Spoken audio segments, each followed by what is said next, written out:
What's up mga tropa? Scooter Kid ulit. Check nyo tong Honda XRM125 natin na crankcase cover. Lumang crankcase cover, naging bago na. Apakaangas oh. Antique silver ang kulay, ginamitan natin yan ng samurai paint track bed. Angas di ba? Kung gusto mong malaman kung paano gumamit ng samurai paint na track bed, watch mo itong video natin tropa para makakuha ka ng idea. Pero syempre, maglalambing ulit ako, baka pa pwedeng paki-like at share mo na din para makita pa ng iba nating mga tropa dyan. Bago natin simulan to, shoutout sa Samurai Paint Philippines. Game! At ito yung left and right crankcase cover natin ng XRM125 mga tropa. Lumang-luma na to no? Marami na siyang paint chips at marami na rin mga corrosions. Kaya ang ginawa natin, in-strip to metal natin yan gamit ang paint remover. Sa mga nagtatanong, Stripsol yung brand na ginagamit ko. At nag-wet sanding din tayo gamit ang 600 na liha mga tropa para sure ball na makinis yung crankcase cover natin. At pagkatapos, nilinis nating mabuti. Sinabon ko yan mga 3 beses mga tropa para sure ball na wala maiiwan na mga langis sa kanya. Dahil baliwala ang lahat ng gagawin natin dito kung may langis yung pipinturahan natin dahil hindi kakapit. Kahit na anong brand na pintura pa yung gamitin mo dyan, hindi yan kakapit kung may langis. At ngayon, ito ang gagamitin natin. 2K08 undercarriage epoxy, 2K07 track bed. Black ang kulay nito mga tropa. Alright, tara na, bugahan na natin. At bago pala tayo magbuga mga tropa, kailangan nating i-activate tong 2K08 natin na undercarriage epoxy. So, ang pag-activate nito mga tropa, ganito lang no, yung red cap, medyo matigas yan mga tropa. Hindi mo nga yan mapipindot dahil hindi pa yan activated. So, ang kailangan natin gawin, ipupush lang natin to. So, ganito lang ang ginagawa ko. Kapag ka nag-pop na at kumikilos na itong red cap, napipindot na, naglalaro na siya, ibig sabihin, na-release na yung hardener. So, ang kailangan mo na lang gawin, i-shake yan ng mabuti. Shake mo na mga ilang minuto mga tropa para siguradong halong-halo. Alright. So, ngayon, ready na to mga tropa, no? So, ang gagamitin kong nozzle, yung round o yung pointed para mas maganda. Since na maliit lang, yung bubugahan natin, mas maganda yung pointed. At ngayon magbubuga na tayo ng 2K08 undercarriage epoxy mga tropa. So, ito yung magsisilbing primer nung track bed natin.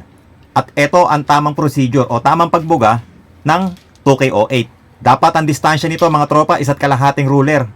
So medyo malayo Ibig sabihin, hindi to katulad ng mga ordinaryong pintura na ginagamit natin, ordinaryong samurai, pwedeng itutok. Ito naman, dapat medyo malayo siya. So ang kailangan dito mga tropa, 2 layers. At ito ang tip. Sa unang layer, 1.5 ruler ang distansya. Doon sa pangalawang layer, dapat medyo malayo pa ng kaunti para ma-achieve mo yung textured paint or yung track bed na itsura. So, importante yan mga tropa, yung distansya. Kasi pagka inilapit mo yan mga tropa, mapa-flat yan. Hindi mo ma-achieve yung track bed na finish. At ulit, ipapaalala ko lang sa inyo, yung mga 2K series, once activated, kailangan gamitin yan within 4 hours. So, I suggest, kung meron pa kayong ibang pipinturahan, ilatag nyo na, ibasta nyo na sa ganon, ma-maximize nyo yung paggamit nito. At pagkatapos natin magbuga ng 2 layers ng 2K08 undercarriage epoxy, ito na itsura niya mga tropa. So, dapat ganito itsura ng project nyo Pag tinignan nyo, yung pintura nyo, textured paint dapat. So, ayan na yan mga tropa. 2K08, ito na yung magsisilbing primer natin. Patutuyuin natin itong mabuti. Pagkatapos, bubugahan na natin ng 2K07 na track bed. At habang nagpapatuyo, i-activate na natin itong 2K07 track bed black natin. So, ganun ulit mga tropa, no?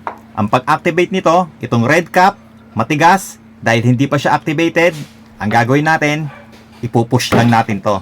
So, once na nag-pop at naglalaro na yung red cap, yun na yung sign na na-release na yung hardener natin. So, wala ka nang ibang gagawin, i-shake mong mabuti yan mga tropa.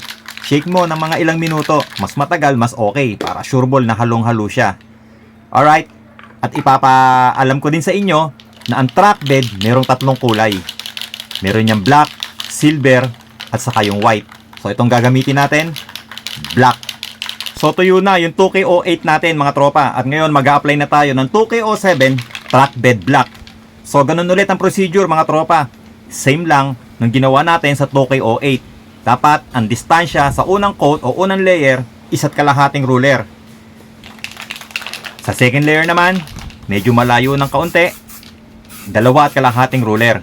Nasa ganon, makuha nyo at ma-achieve natin yung tamang texture nung track bed natin.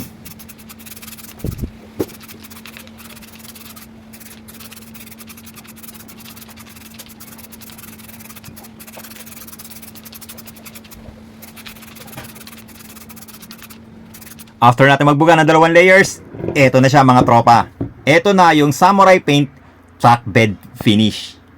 Tignan mo naman ang angas mga tropa. Apakaganda. Ang ganda ng textured paint niya. So ibig sabihin, nakuha natin yung tamang proseso. Kaya naging maganda yung resulta nung pagbuga natin. At ngayon naman, gawin nating antique silver yung pinakakulay nito mga tropa. So gagamit tayo, paintbrush, at saka itong sparkling silver na 391701. Ang technique na tawag dito mga tropa, dry brush technique. So ibig sabihin, yung brush nyo, pag dinutdot nyo to dun sa pintura, halos wala namang laman. Kaya nga dry brush technique ang tawag natin dito. So parang pinapahapyawan nyo lang ano. Para ka, alam mo yung para ka nagme-makeup, ganun lang yan mga tropa. Parang pinapahagingan mo lang ng bahagya itong textured paint natin. Nang sa ganon, yung magkakaroon ng kulay ng silver, yung nasa ibabaw lang. Diba textured paint yan? Merong malalim, merong nasa ibabaw. So ganon, ang nakukulayan lang ng silver, yung mga nasa ibabaw. So dapat, matyaga ka dito mga tropa. Hindi po pwede rito yung mainipin. So ayan mga tropa, halos patapos na tayo dito sa ating antique silver na kulay ano. Nagmukha na siyang antique silver gamit yung dry brush technique natin. Alright mga tropa, tapos na tayo. So tignan nyo mabuti.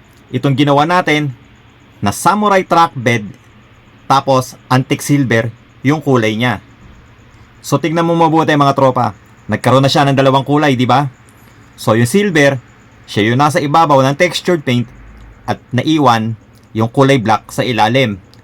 Kaya naging antique silver na yung kulay niya. So, ganun lang kadali gumamit ng dry brush technique. So, sana, meron ulit kayo nakuhang kaalaman. Sana nakakuha kayo ng kaunting idea kung paano gumamit ng samurai track bed at kung paano gumawa ng antique silver gamit ang dry brush technique. So, paano? Kita-kits ulit next video mga tropa. Maraming salamat sa Samurai Paint Philippines. Kita-kits next video. Ride safe palagi. Peace!